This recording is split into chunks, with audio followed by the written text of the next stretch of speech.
Hi, and welcome to chemical equations.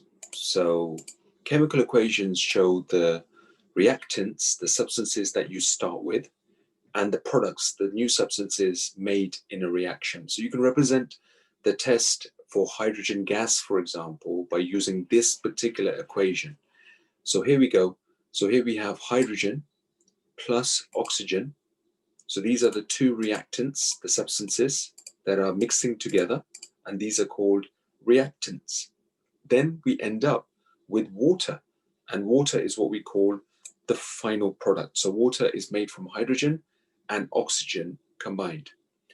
In chemical reactions, the atoms get rearranged. So you can investigate what happens to the mass of reactants compared with mass of products in a reaction in the practical box.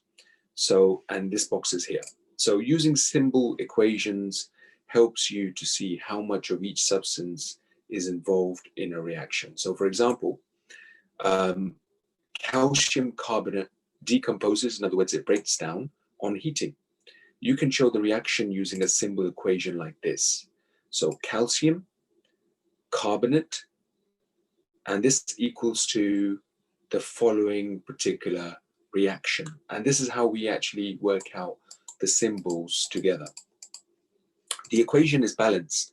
There is the same number of type of atoms on both sides of this equation.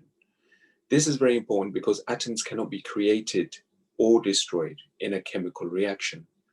This also means that the total mass of the products formed in a reaction is equal to the total mass of the reactants itself.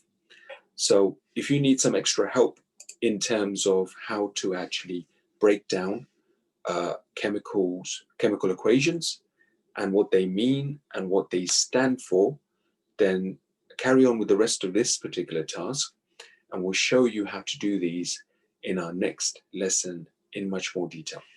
Thank you.